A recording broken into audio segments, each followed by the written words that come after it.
offside. But on say VAR no Zutu. It's about time on so say checking kakra. What's about to solve problems no?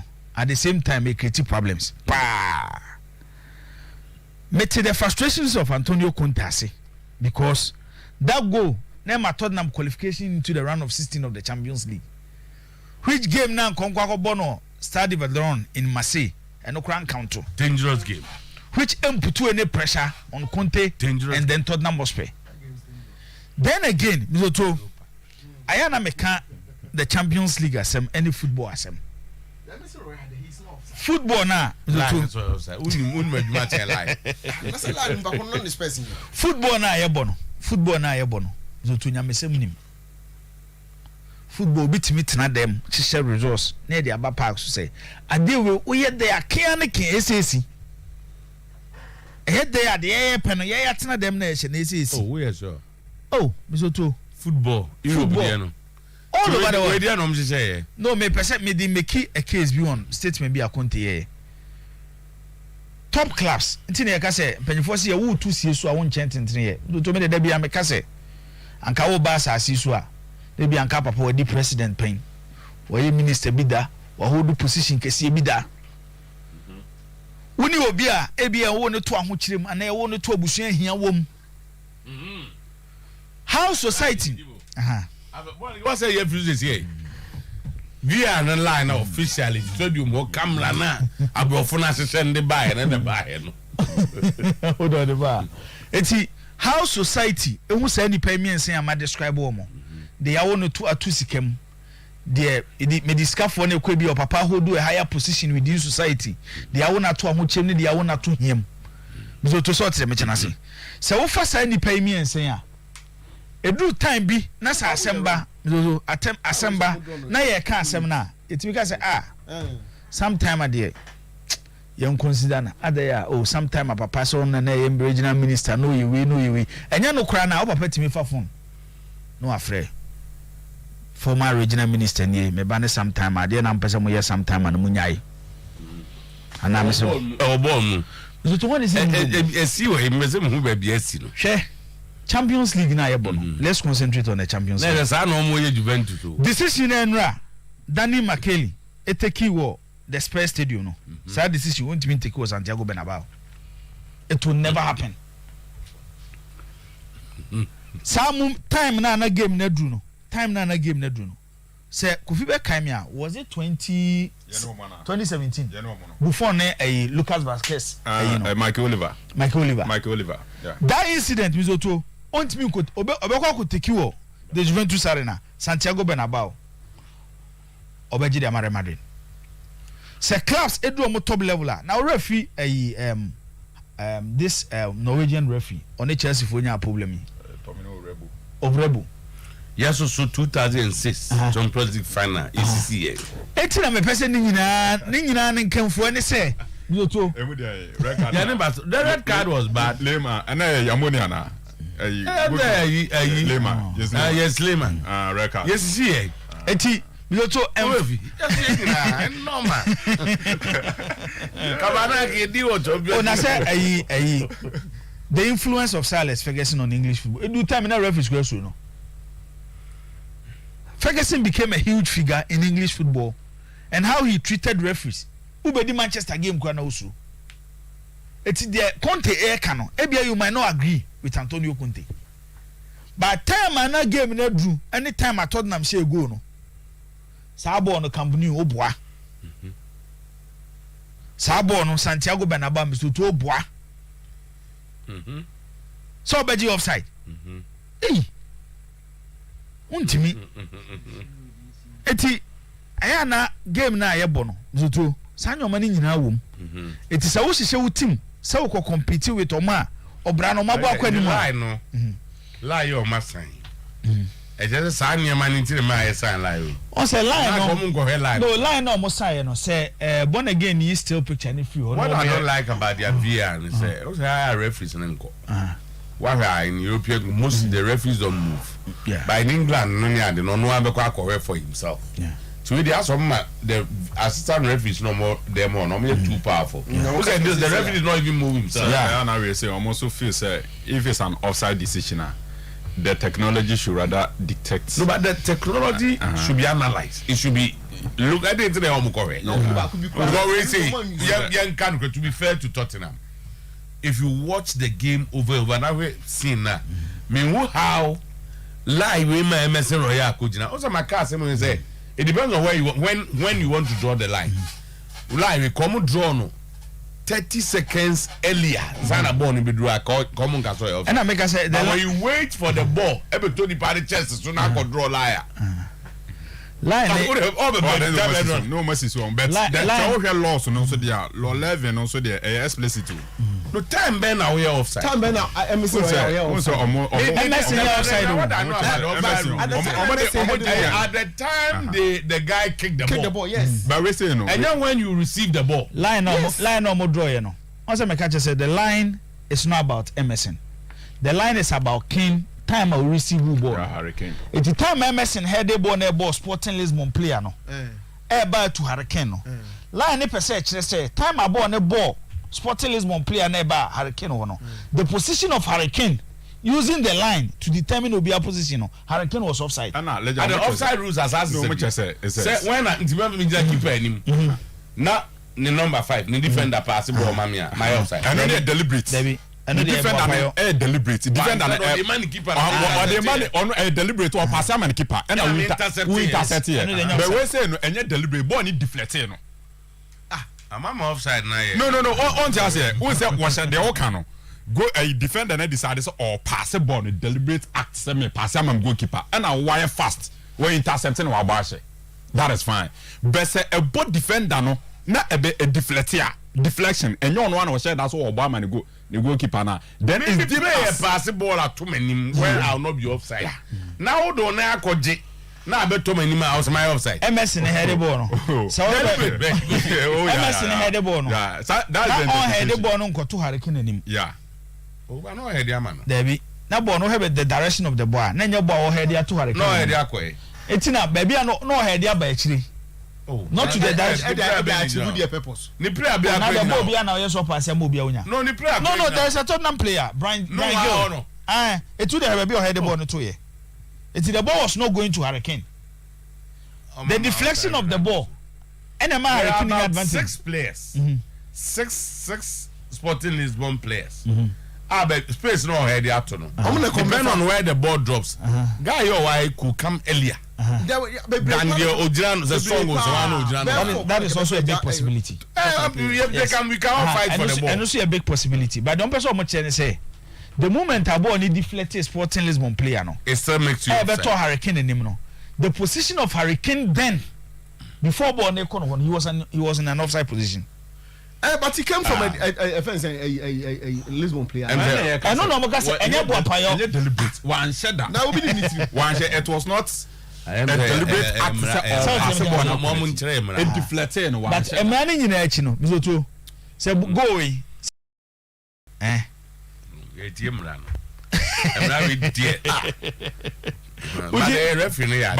the explanation, there's deliberate that confuse me more. You seem to understand in my idea. Yes. Because me them feel say one, so I had the ball, never opponent. No opponent in the ball, no mammy, me offside. Ideally. But I will say a deliberate. Based on more loss, no. There are new things coming. They have explained. This is a penalty, no. So follow you and I say so almost say I don't the penalty pane. Yeah, there was a contact. Yeah. They say football no contact be more. Contact no. Was it enough? In PD player. Yeah, the contact was it enough to let you fall? Yeah. And you been and say about enough to let you fall say means me na ka wampa. But agriase na we na me na ka no.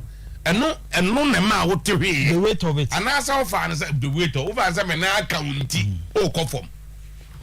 What I say? No, these days that's how they make us interpretation. What's the first one? There's a contact. So me am na me to who from say onye fa.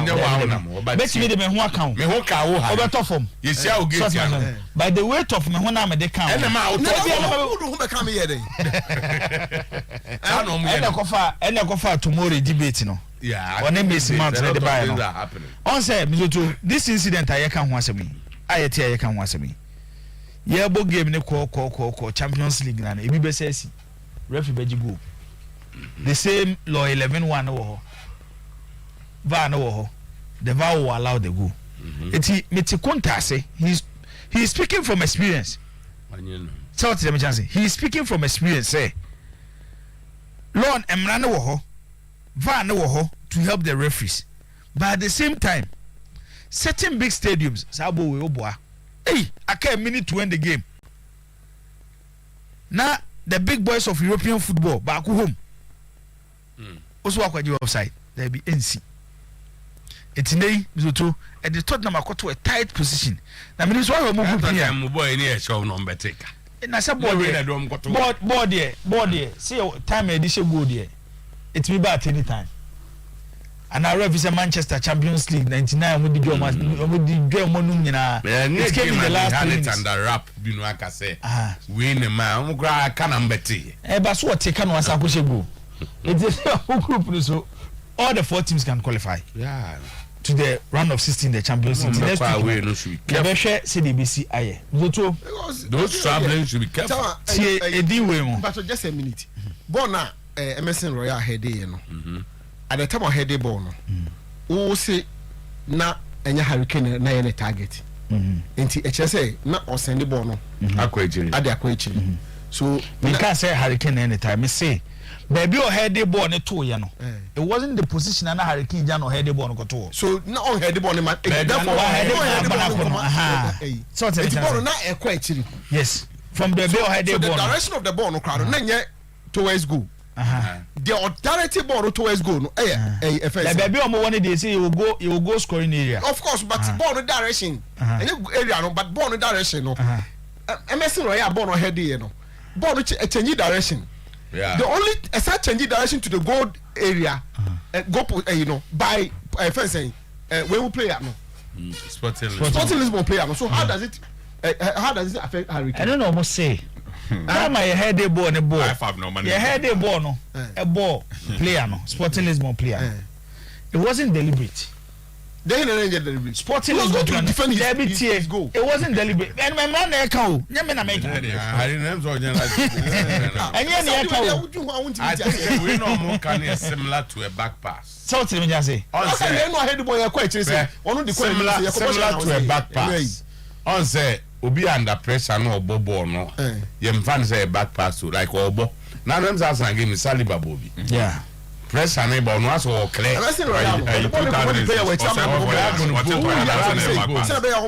for there na back pass na 2006 any Brazil and that's what tough from Italy tough from and you fan say if it was a back pass and it mean do Richard Kenson and Ronaldo kwaje boshe ya is deliberate so it's not offside so no Ronaldo offside Italy and it say na Yakwenta gina offside position because a ball no was Kufo decided say or pass am Richard Kenson and Yakwenta intercepted or boshe and that one is accepted and you go that's one said that ball na bi obi boy na e ball no kwanchi baby and e be to Yakwenta anim Yakwenta if Yakwenta is in an offside position because was Kufo answer that's all pass it and the man goalkeeper no how intercept here that one is deemed as an offside. It's my Ricky dey move 1 minute keke big last 2 seasons or so Samikaya Liverpool ni Tottenham final the Champions League na league Lovren or Bobo no say and a ball twi na no so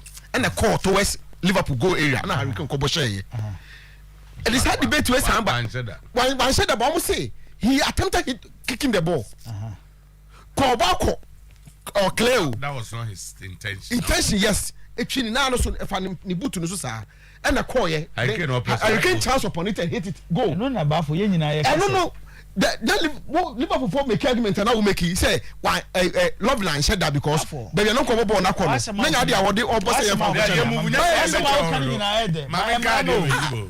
contribution.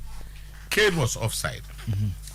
According to the law, FIFA law 11, I'm saying the law says that an attacker is offside if any part of the head, body, feet is in opponent's half, excluding the halfway line, and any part of the head, body, or feet is nearer to the opponent's goal line than both the ball and the second last opponent.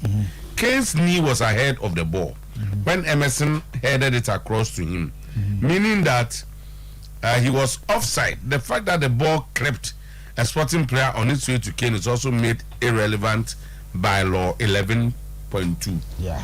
They're not okay. Can't follow now. It's getting. It's best example. I beat me there way. Okay, Benzema go no share the Champions League final. No, disallow you know.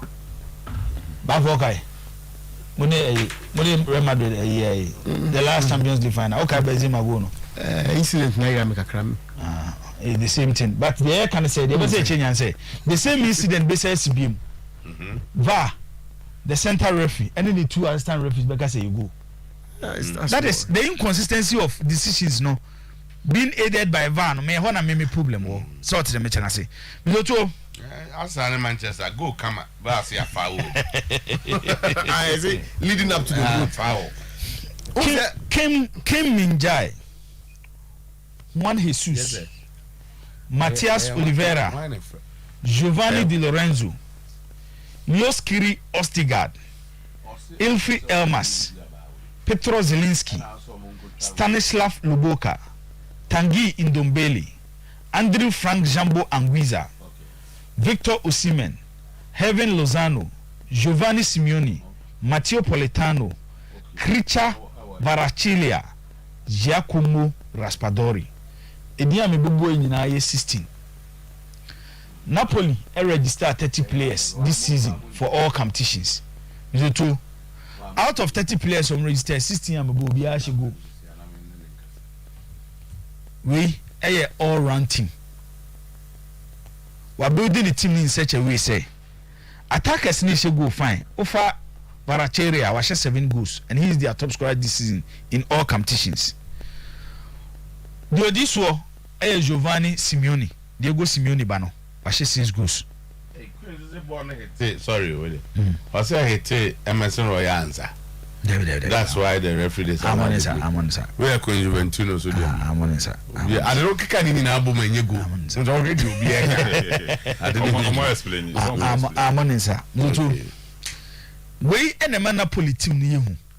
Omobo season now no make say Victor Osimhen through injury. But still the team was winning. Aka football there, the two team bia was as so abo say omo goals do na no center forwards na ehye. And the Man City Erling Haaland. PSG Kylian Mbappe. Real Madrid Benzema. Barca Lewandowski. But club na friend say Napoli ni there. So we see men kura ni we nye problem omo. And the kwa omo fa so qualify from that group. Omo dey call the round of 16 no. Emma ni you say any side and they I'll be share team friend say Napoli. I say how kakra. Because omo go she no, omo gi free baby a defenders nyina she bi. Midfielders abeshe bi. Ansa no attackers abeshe. And the group stages of the Champions League is to omo name best team over the group stages of the Champions League.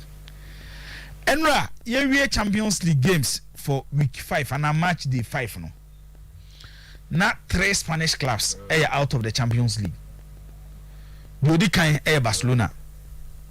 The Otosumi you Atletico Madrid. Now the Otosumi and Sevilla. Adana me catch what say.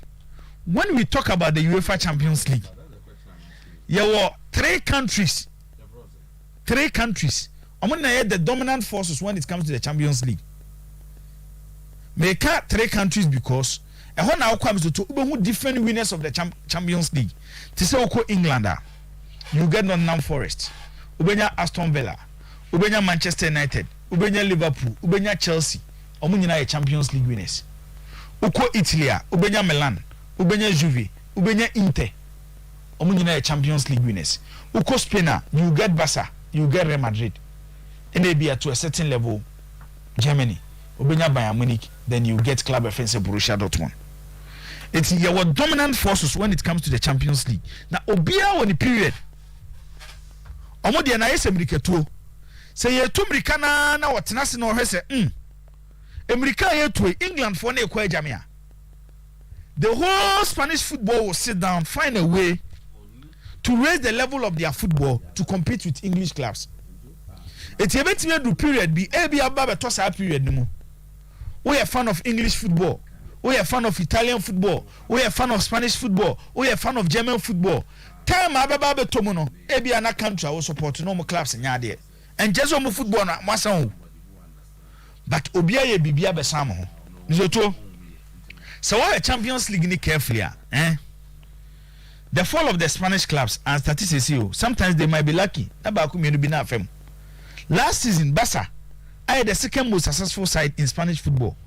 Every at the group stage omuko Europa man succeed. Atletico Madrid whilst they qualified from a group and they were Liverpool, Milan and FC Porto. It wasn't a performance Atletico Madrid boy omo boy di ombet me dia hard and a city ko you omo film.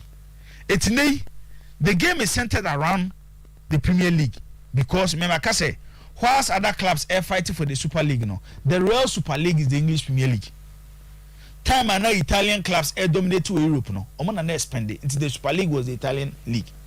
Time and now Spanish clubs dominate now Spanish clubs and spend it the Super League was the Spanish league.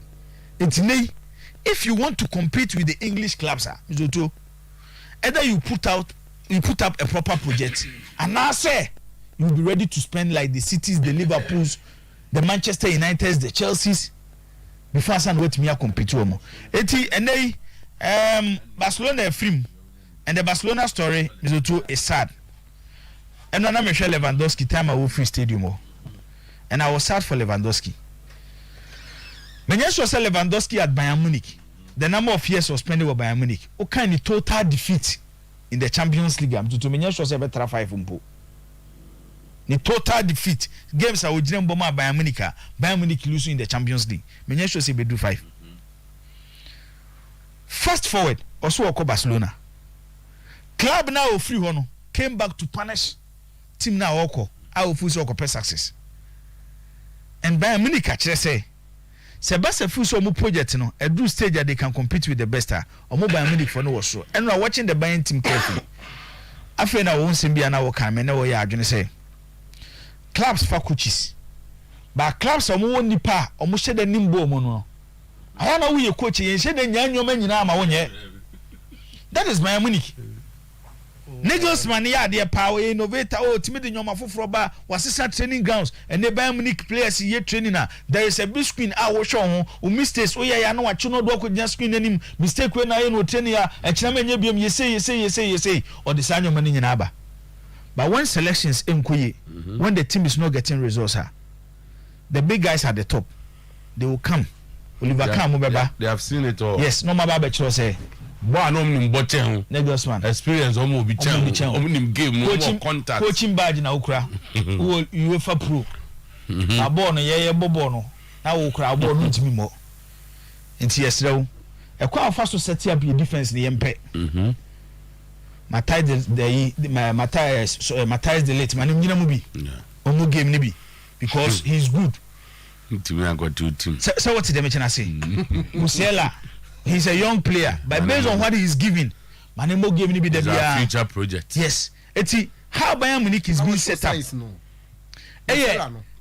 was sure enough that will be catch the coach so many mobia coach no ebetiase babu hono ma utumi say oni on show enough but therefore say that is why they become negative almost project it's not always that he has to show all the signs but an opportunity he will show the signs but also there are coaches that you not even allow you mobi kura what now need you so you have mouth chance or bow bro what it ye can we no to enra on Twitter me say menu amomo ko dibu abu ofu kakra baso na supporters Frankesi no Frankesi atempa enra se ka se du bi atempa no nya onya nkwan January Arsenal na obe Champions League abo. Ha kesi no. On say. Me make assassin. Ke be jino. Make assassin we say me too. Your players are technically they are good. And your players are a system and they bring the best out in them. Oh 40 million.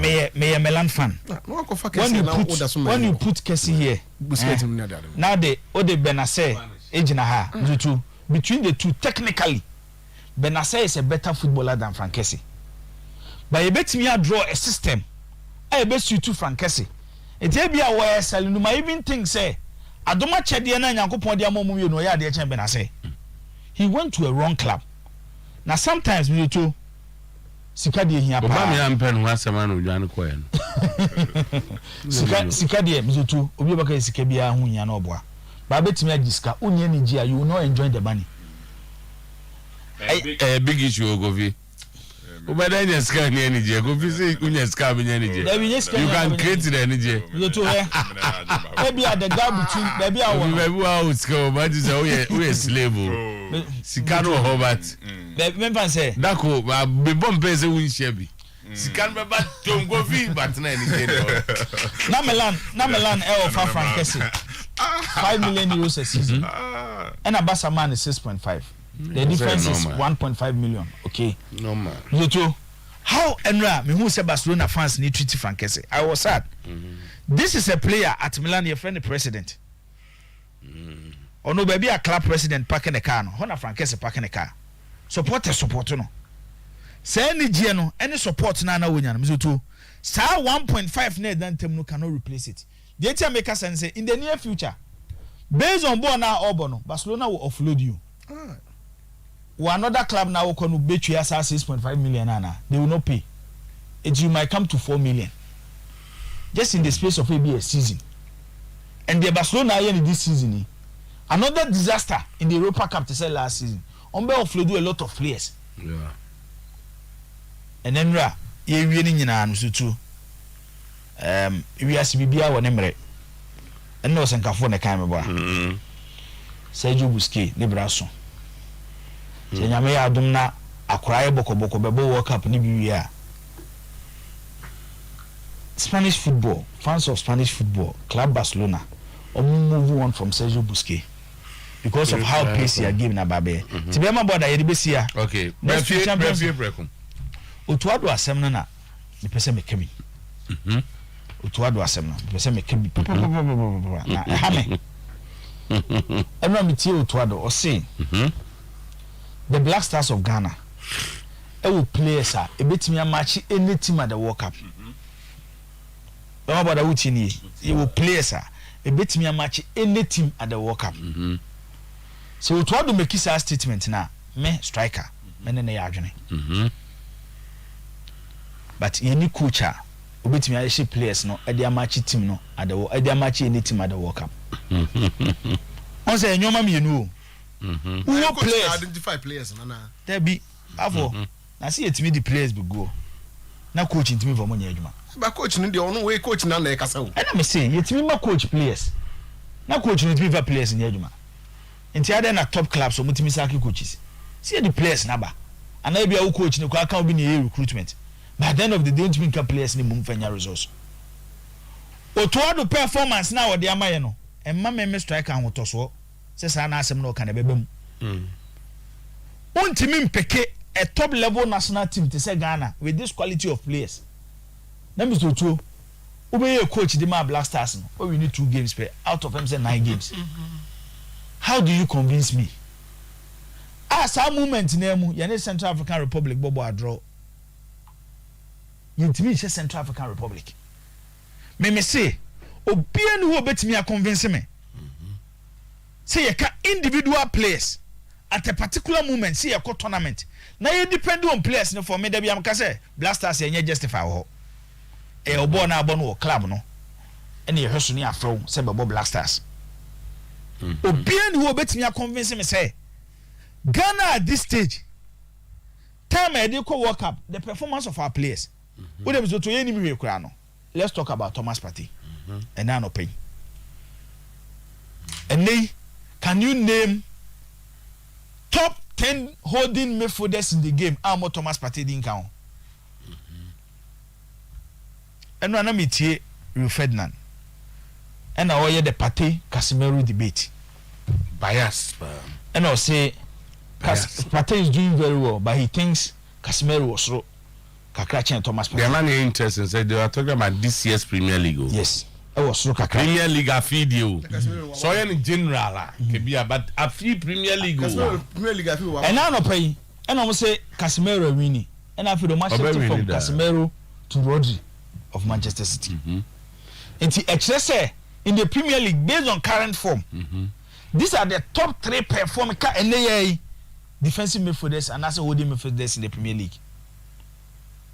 You quite nimu kakra bia the Brazilian born at Newcastle Guimaraes Beckham obo Newcastle ntini yan kana asem but he's there with this place here can answer me.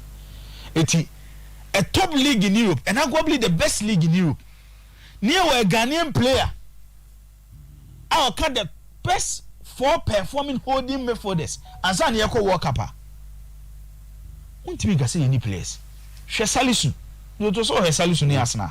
Wow, the best game. Yes, Salisu ni Arsenal. Ni nyina ne say Southampton no obo. It is a do weekend near Premier League games Arsenal bo, United bo, City bo, Chelsea bo, Liverpool bo. Na say sa games no mo bo na nyom ne Southampton e bo a. Obi an kwa nkɔ Salisu. It is a Salisu opportunity obenya ne say one Arsenal kɔbɔ Arsenal supporters do so oyire no ho a na Arsenal supporters abeka. But today, Salisu, the last 2 seasons in the Premier League, or your top 10 centre back in the Premier League. Kojiku, I was track ball, I was France. Oh, England, Jordan, or England. Oh, so me can't be me the Jordan Munyan Ababa. Jordan quite changed. Me a complete world class at that time, no 11. But Obo Ditima sometimes he will play as Nibiwaha. You don't move the team to sacrifice or more for other players. So what did the match say? So we to say Jiku in the French league last season. I'm so more team of the season. He was part of team of the season in the French league. Right back. We see 2 seasons ago, before the injury of Tariq Lamptey. You got creative players in the Premier League 2 seasons ago. And yes, a result to him go. I be a friend assist to. He was second to Kevin De Bruyne. And they deserve to buy him Zoto. Look at the work of the Amano. And he thinks that he has the talent. Young Kwenimu, just 2-3 weeks ago. Look at the top level performance and Kudus de Maye. Move to the Spanish La Liga. How many times in a top league, Mizoto, Ubenya player why consistent to say Naki Williams? Kuba number 2, no, then it's also in the Champions League for Club Brugge. For Club Brugge, Obu group Obu Tom. Atletico Madrid. By Leverkusen. Then Porto. But Tomato Obu group Obu qualify. Although I a consistent performer at the man Club Brugge. And they Callum Hudson the BBH say he will be part of the team to the World Cup. Jordan, very consistent.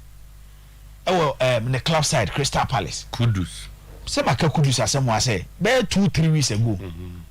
At a point, na ye ka Kudus ni Vinicius Junior Masemo. The boy no ball for Ayas. It's all that I'm trying to say is say we have the materials. But your problem you know to add on the selection no, and the problem beba. Baby ye gina nei bizoto. Ye gina ho pen. One kawala court. Do they say goalkeeper ni there. You were little like kakra. Or they compare other countries now. You were problem kakra. You Hobart. At least, and then you goalkeepers near one day. They will be there. You know, he is the best. I was see. Some players you make once a minute now. Is it true? Ghana Nibia or Ghana Habia when you play or penasem. But when we are going to a World Cup, the interest of the country should be first. Say player no ne club obo or a right backer, manenkobo right back. And Fanen Konkobo right wing back. And as Fanen Konkobo as a right winger because Opeso creative position will be. A quiet first was say a team no at the World Cup and the results beba. Don't about that was South Africa 2010 World Cup. Your players are their historic background when it comes to the Black Stars. No my I don't 2010 World Cup no more starting no mundu. Stephen Appiah first captain who lead you to the World Cup. Appiah sacrificed for Ghana at the 2006 Cup of Nations in Egypt. I want you to the name of Bukro so Bejina Park so abobo. Sule was part of the 2006 squad. Some players no more 2006 World Cup no. No more players are near worship woman. At the point, Mizoto, Stephen Appiah, Michael Essien, Sule Muntari, no more popular than politicians, even the president of the land. As a Mojan. But before Ghana be another place you booming. But year 2010 World Cup was South Africa. No. We had a coach Anoye Bodo. Timisha Stephen Appiah nim catches Stephen Appiah. Odi yeko 2006 World Cup. Why are there? But 2010 year yeko boy there. They die you form also chen. We experience ni me here. But Fabet na bench. Sule. We are there. Babo na kodwa Samuel Boni ne no. Bet na bench. Na kodwumbo. Isi enu wepra yamfana anko. Sad decisions ni bi ene expect coach to adu so be take. Eno na high blaster no. Okay. World Cup na ye be kono Mizotuo. Kudus. Yenim Kudus or number 10. You be here experienced players. And yes, players like the Dayumo, because of experience of many at the World Cup no. We will need them. Say they be mobile board these young players. But see a World Cup no. Now young player be what form, HM player be what experience drop on man the whole form and because World Cup in the time I kon. Only enough time to prepare and fancy your team. And only a Juma year expect to other so be. Man kwa Ghana and Brazil the enemy. Kudus as number 10. But just to satisfy Obi, then near the Kudus Abedina number 8. It's what World Cup where they also. We cannot go to this World Cup. I had $23 million. They invest to Ghana World Cup in Yeko. Blasters players and they Omoko qualification bonus, winning bonus, and this annual money in Yeko.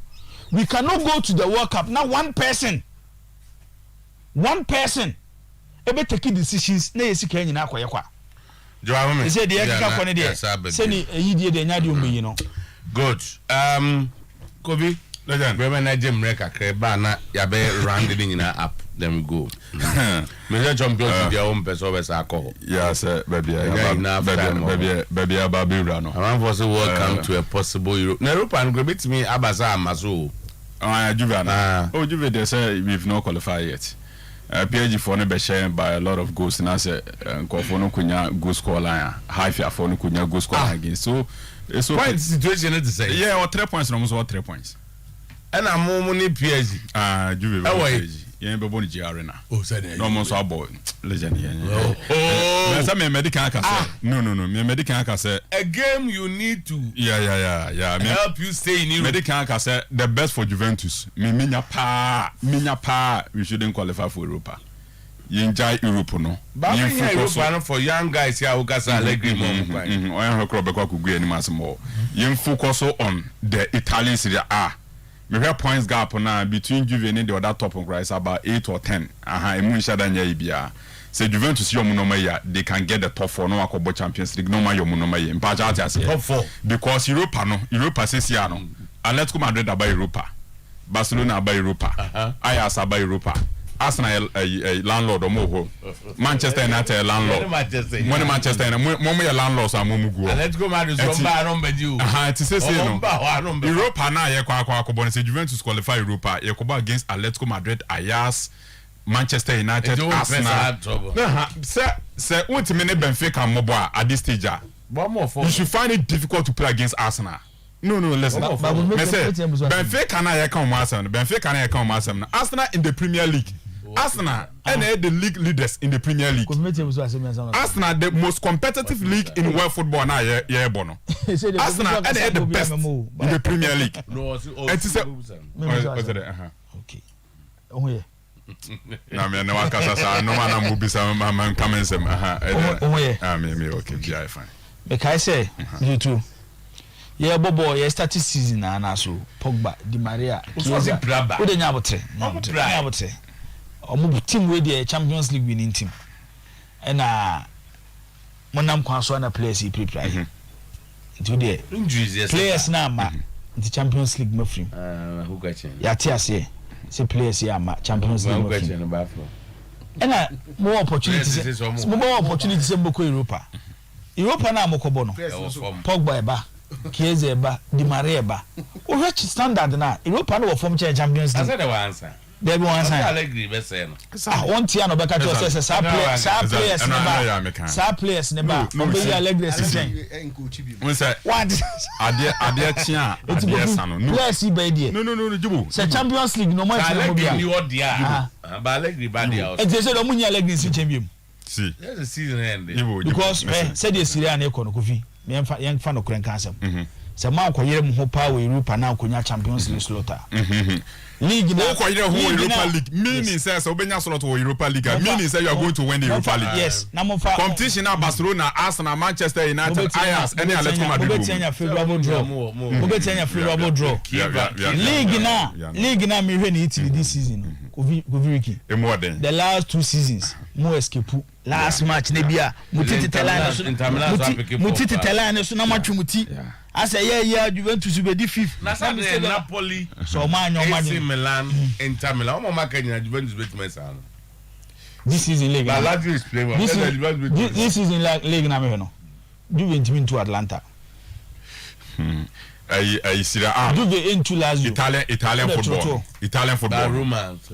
Roma there, me nyam make him on them, but clubs we Napoli, Milan, Inter, Atlanta, and then Lazio. How many clubs?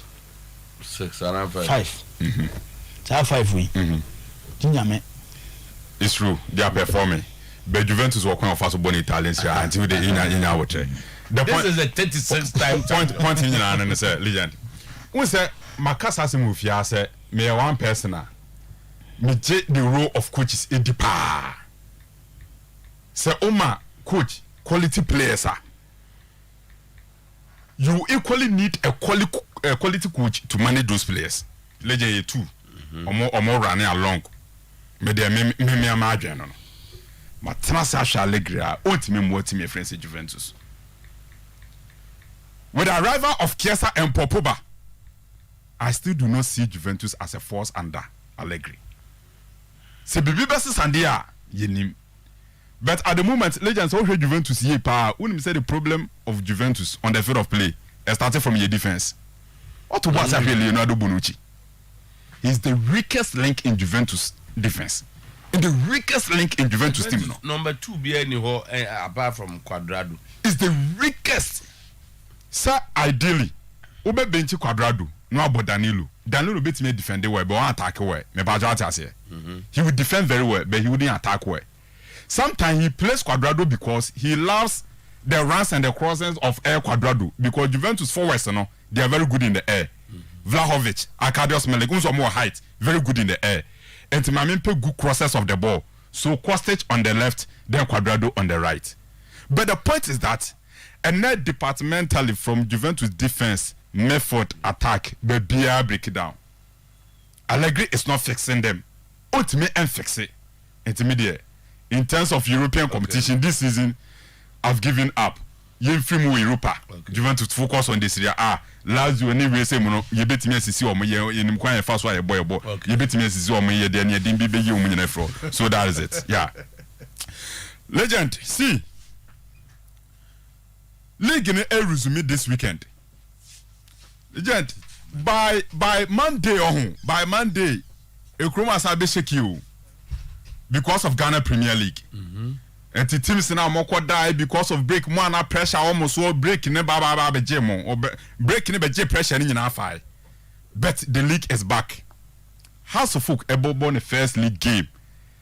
Saturday 3 p.m. Legend against Bebiani Go Stars. House of Folk first game no.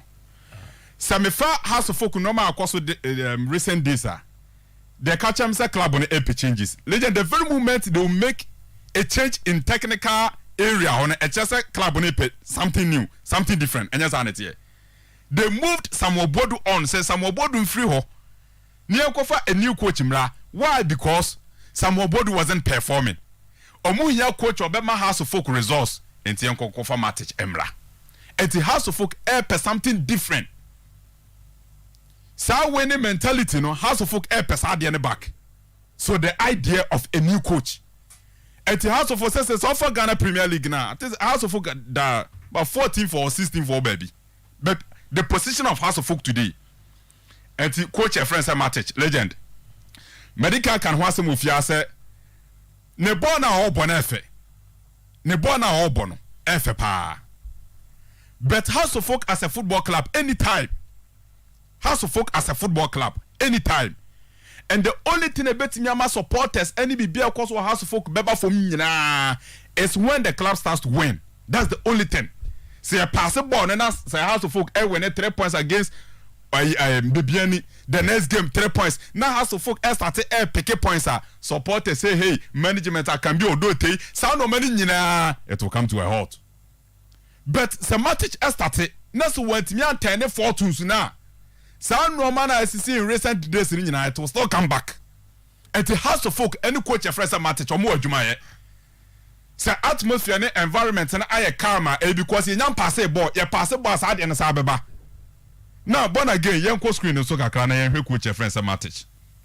Born young co screen no so kakra na yen coach a friend Somatic legend. You show Matic kakra you show Matic ball kakra. You show Matic time to look at the experts of the magic. Yes, you hear Matic kakra born again me. Because of you show back say break kakra ho e be betime nya playing this no. I know House of Folk say coach no so much focused on the defensive area ne method pa. I understand say method des na egu no. Coach no issues kakra. Coach no issues kakra. Method des na I understand say coach no issues kakra. Yeah, defensive method des na our komo. Yes. I think say more of the midfield department, you know, or more the ability to defend and the ability to control games and other. Now, legend on the screen, team na share Regis, you know. You can Regis and I say Regis. Red and white. Mpacho one say Matic in the general, Mpacho one Matic coach in don't kwabu. Original kwabu. On a coach. Okay. Mpacho bona game and you say. O de me hu na obi an say House of Folk coach in the general touch na ho na coach no. Matic oni and original no coach no. Mpacho ata say. And ye ba bi ro ne ya hwe ne passing football no. In the first place what's your chi we say gina ha. No bia hu say Matic no nie enti wo de ma we ni nyina so no bia hu say Matic House of Folk coach no ni gina ho no. Wo coach no. The first place ni ye chi. Na wa na ni mama. Ya chi Matic anymore. Okay. And say born again because who say born again is an expert. Because won't just show sao. Yeah, but when you we one and bobo. I think so. No team man. I think say CN I'll find the full way for you. Yeah. Okay. Now legend. Born again man rule. O ma game ni rule na yen hwade. So what hwe pa. This is in the style of football. Legend where. It's more about passing football. You hear about 3 videos. You can you first one. This is Matic. Red, no. And he believes in passing football, creating from all flanks. Passing football. This is Matic. This is Matic. What is that team there? Legend Patrick, this is Matic. Person me kasa bebrebe nti na mpesa amanfo we nti we say videos na amanfo we videos on na amanfo we person me kasa bebrebe videos on nti we just get close to the screen and watch just get close to the screen and watch. Now the woman na say baby over friend magic no it's when the passing football ever resulting into goal. Me ba chat say into more somebody no more passing no magic na ma hasi. This is the art of passing. Unto more passes or more pass as say when you magic was it's not a magician here. But you baby you be a magician in here. The very moment the ball enters the net, magician. The magician is the end product of the ball now or bono. And he has a full coach, you know. He's a possessive football coach. He's an attacking minded coach. Passing football. And what just had in the pa. Now, Michelle House of Folk team now they have good passers of the ball. And me sure say no commander media and coach you know interested in the defensive midfield area. And when I was in focus echo. Later what did you say? Glassana Waku is a good passer of the ball. Eric Eswa is a good passer of the ball. Me Bajata say. Salif Ibrahim is a good passer of the ball. So these are players are in House of Folks method. Omo passing ball very well. It is a matter I believe in passing football. He has method as winning ball and passing. The anchor is when they lose the ball. Player Ben Obetimi protected the back line of Accra Folk. Some method that no Obetimi air back line and him hono. And when they are there academic coach friends Matic. Zlako Matic.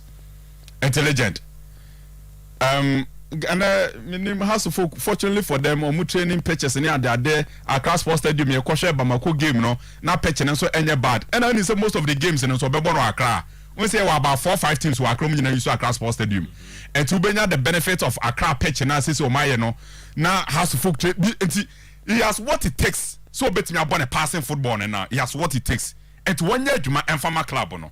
Now on changing the fortunes of Accra Folk and then they bet me about 10 pesos up down. The only thing is results. The only thing. The Bema Udo Diakoda, I can be Diakoda, Toba Fede, supporters, chairman, Elvis, Enquire, demonstration at Dadina is when House of Folk start to win. That's the only thing.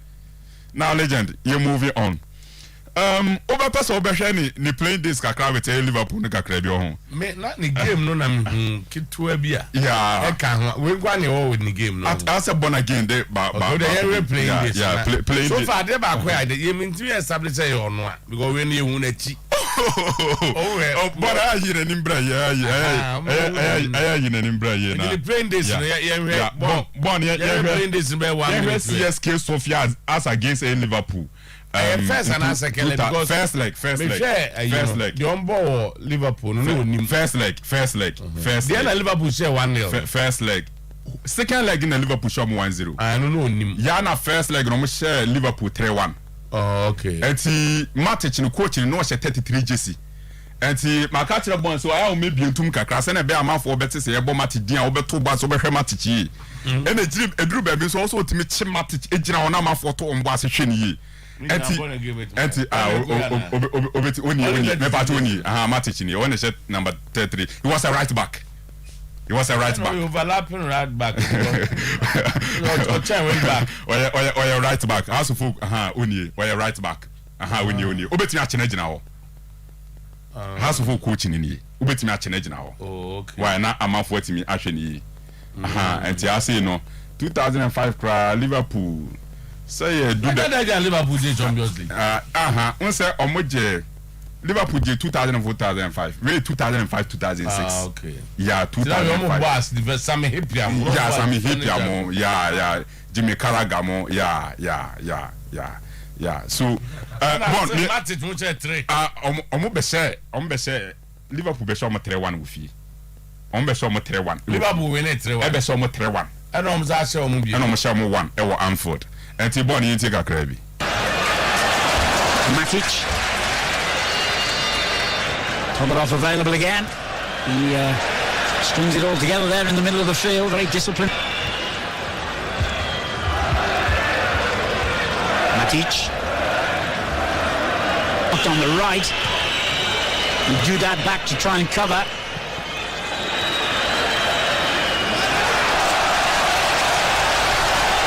Good play by Maric, the player who's come into their side tonight to replace the suspended for any British club.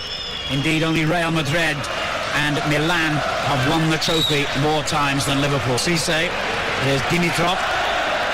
This is Petar Dimitrov. Hupia doing his best to find reset. Headed clear by Zababnic.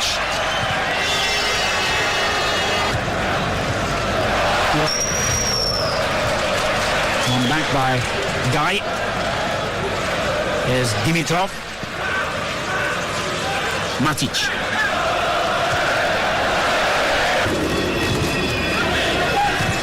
With the experience of last season's epic campaigning. Okay, so legend, that's it. My phobia radar video no phobia radar mama ndo maso on Twitter so legend phobia radar for the man phobia radar yeah I think they also but who na ni me jama bon mama mo line up no tifato so say na be amanfo be say ono a fa line up no to so I think I confirm you have the line up and to bon say omaye ne S Matic on the 10 omaye ne S Matic so born again the line up on it so abu S Matic not just a Slako Matic and legend that is it video na kakra na share ne then I bet me aka fa no as a right back move back with them who here right back na they say on invent ade ano mo boy bi na no how na use mo ball no 1981 how na use mo ball what happened yeah there as a footballer he was okay coach na go fi man hu na ni but as a footballer he was okay on the down on the down okay so legend based on the ashe this is how Nigeria say ni sakole ye odijina hoyi and see based on the football now abono na the CV to say as a coach the CV ne dey impressive CV recent performance ne impressive I didn't but at least since me wahwe me pa me focus no ewo ne ball na wo ball ne philosophy to say me pa cha ase ne background as a coach no cry no ball no nim de ne to say as a player then we graduated to become a coach and eno na person me na tie for dey share the recent results no en share da papa but quite Steve Gerrard no yeah good player Bobo no come but oba no en share da fa master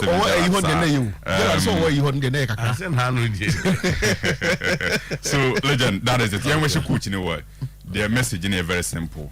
They made a technical change because club on a resource, and to one try say he will put things together. Not team in everything in resource. I can do on the national team. Come bisa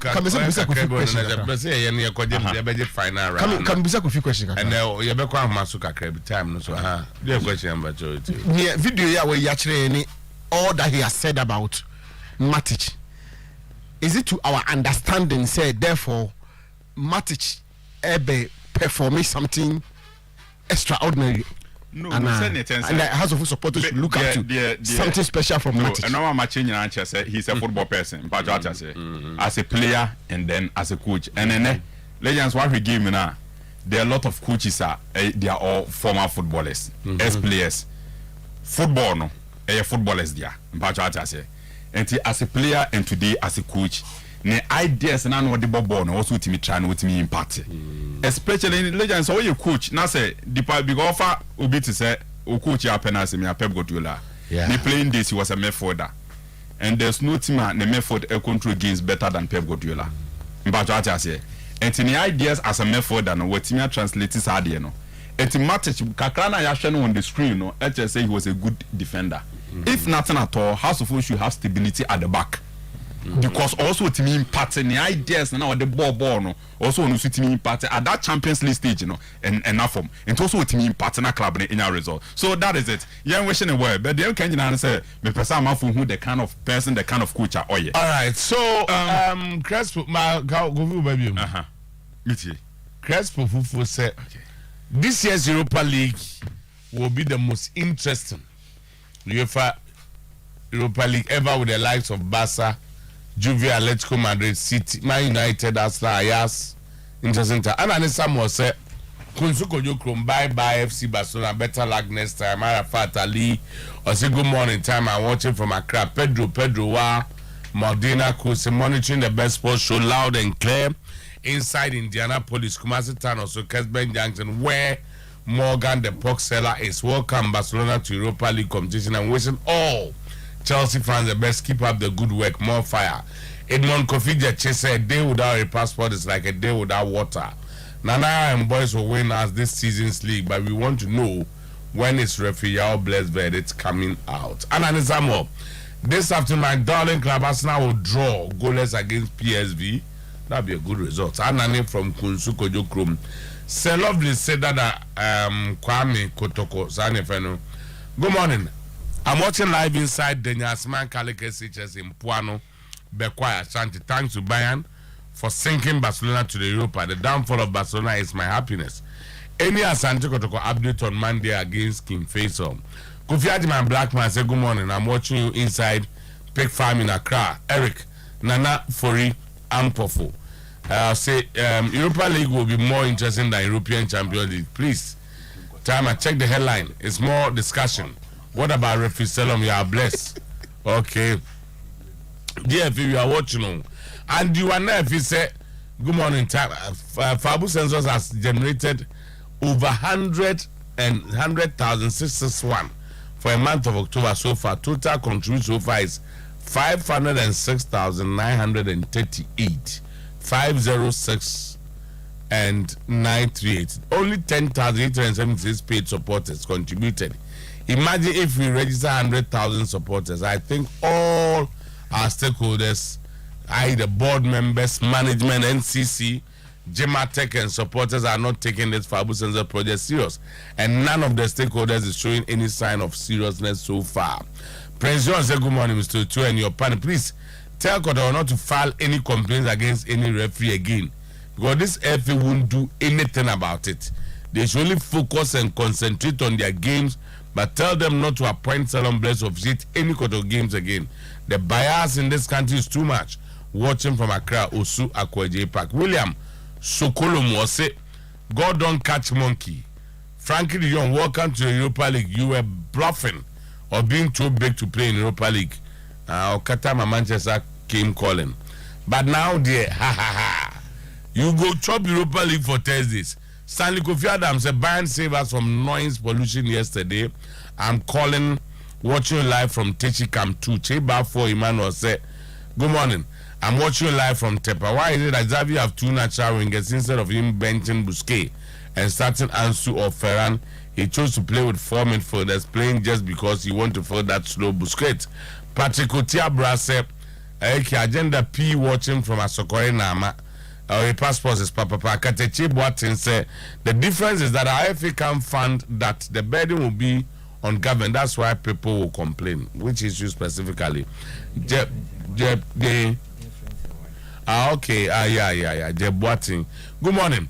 So Barcelona, after selling all our levers, they have ended up in Europa League. But in Europa, they don't accept lever, only fish allow. And the is not expensive. Here we go, Barca Europa. Barca Europa, fabulous, still possible. I agree with my wife, Obapan and I join inside Kwamo, live from Belgium. And Kakao was saying, good morning. My name is Alhaji Al Hassan Abdul Rahman. Listen to you live from Zabun Zongo, NZ20 for opposite Menchia Hospital. Kim Faisal all the way. Regards to all the people of Zabun Zongo and all of you in the studio. Thanks. Baroski or assessor, I watch you live from Pukwase. Keep the fire burning. All right. And then, okay, just hello here. Or say, I'm Pastor Solomon from Aswase. Thank you for your good work you have been doing for Managan. I love your sports. God bless you. Thank you very much. Okay, we say, I'm watching you from Pukwase, Maira, Accra. You are doing a good job, Bibi. Nedia, no Pukwase, Maira. And please say, I want to know whether all the injured Kotoko players have returned. Dennis, biology tutor, on King Kersu SHS. And King Kersu SHS, biology teacher next year. Tana for Mumbra, National Science and Maths quiz, and I'm made the first in King Kersu for. Now, Bravo school, home to me. So, okay, what you to also don't remember. Hey, I didn't ask for the other two. We are back Saturday. Yes, Matic and that honor. Chama Matic. Matic. Nibo dame check cars o mako National Science and Maths final though. And check right.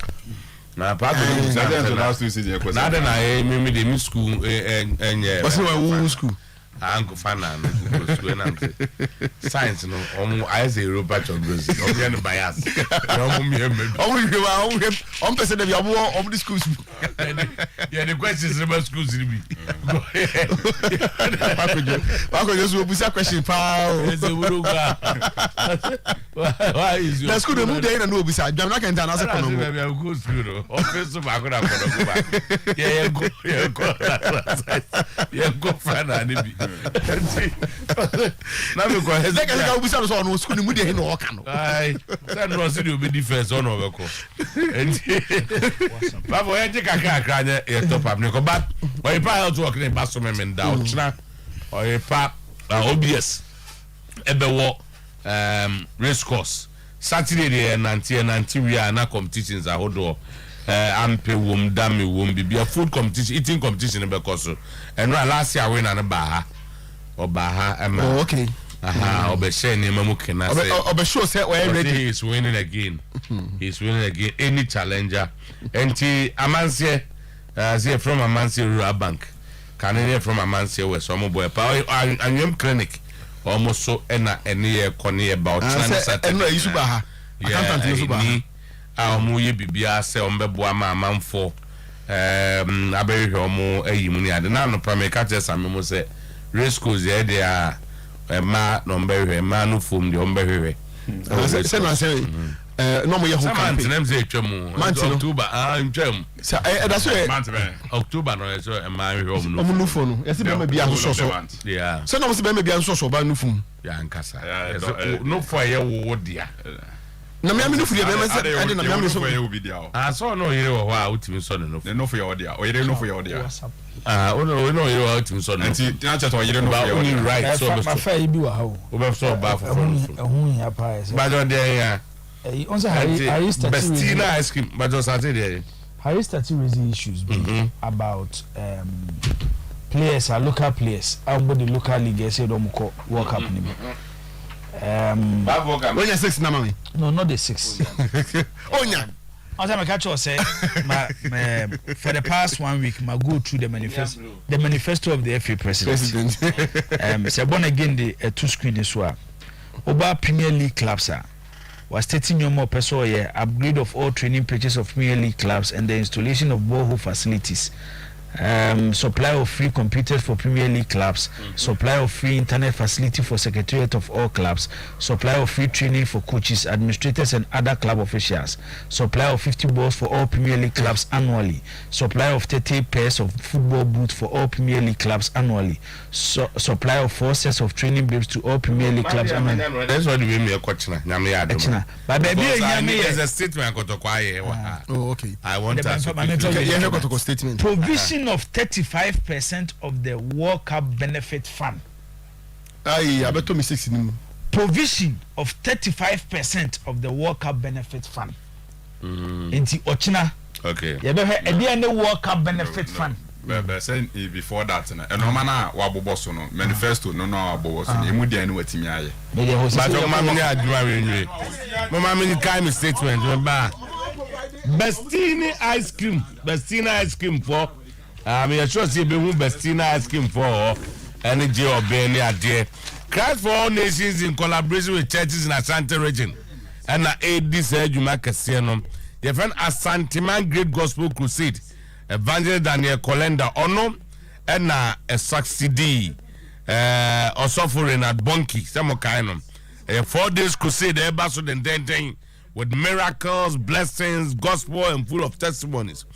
Race course Bantama Kumasi and eba so Thursday 10th like up Sunday 13 November 4 p.m. bia just make a date na ekusha so penini nyame so for Daniel Kolenda Evangelist Sempakani no first flight consult and na air catch your mama VSS for front na samumra mo bana be register IELTS na SAT ni bia obenya kwan sponsors be do be US Canada Norway China and the kan na ko sua de untu esika kase o and ko Bantama High Street opposite Beach Capital and as a Beach Bank na even consolidated bank na free 0543869359 mo ama VSS for no mo na godogo ayi statement that so I just go through in a minute and 0543869359 and your first one 0502738046 so unya download the Global app ya ntempa unya download we say pe o pe bibia to wait me to without moving an inch it will be delivered to you in here so benam ti ne ya Bomodia say we download the Global app now. It gets better. This week, open the app to receive discount and special deals as well as from Pizza Hut, Burger King, Videa Cafe, and other partners. But you see, just and when I say over download the app no, and that will be it for now. Okay, my have a statement no said yeah. Because Otuo Acheampong was say management Otuo has taken notice of some speculations and falsehoods making rounds concerning the cancelled friendly match with the Belizean national A team. We would like to state the facts as follows. 1. The club always receives proposals from match agents, clubs, individuals and firms to play friendly matches in various countries, including USA, Canada, UK, Turkey, etc. Management always assesses the ultimate benefit to Asante Kotoko as an entity before accepting to participate. 3. The responsibility of management is to negotiate with the entities involved and come to a decision. Again, it is the role of management to ensure that the terms of appearance as stipulated are met and that the playing body and officials participate and return home safely, as was in the case of the recent Sudan trip. It must be stated emphatically that officials of Belize Football Federation engaged management through various Zoom meetings and further invited us to a face-to-face meeting to conclude the arrangements for the match, which was obliged. 5. The reasons for the cancellation are very well articulated by the host as discussed with us. Any person or persons who speculates and or fabricates and gives out false information regarding this matter shall be dealt with legally and shall have the burden to prove those unsubstantiated allegations. Okay, then we move on. But for now, be ready. But for the heck, and I say about that. And now, because I'm in pessimistic, management work within the core mandate and will continue to build an enviable brand locally and internationally. We will continue to assess opportunities presented to us and take decisions in the best interest of Asante Kotoko. Our mandate to make the club self-sufficient and economically viable is very much on course, and appearance fees are key revenue generation tools. The club, 9, is in its second full season of being run completely through internally generated funds, and so we will continue to explore legitimate fundraising models to ensure economic viability. 10. We caution those making false claims to cease and desist or face the full rigors of the law. Nane Amponsa LLM is the CEO of Kumasi Asante Kotoko Natural. Titi Nyanza Kotoko Belize no mankono. Oma nyankono. Wamene Belize for din komo face to face Zoom. Their large goods are so umpeno. Come say Belize for from Samumra. Na enye face to face. No mukoye. Ninti anti mama na maso Belize for ya trombrofo. Edi aba. Ba nipa bi nam. Nipa bi tito afidie so. Omo keka nsem bibre omo se de omo mfani agro. Wa be keka nsem enim. Bi omo be fra wo court se bra be chirim. Na kotoko no wo ho no. Mfie mienu ni ade no. Wo mo a na ehwe omo ho. Ne kom fa so hwe omo ho ne bi ne se omo be jeje friendly matches we ni ade na sika ba mu a wo mo de ahwetim no.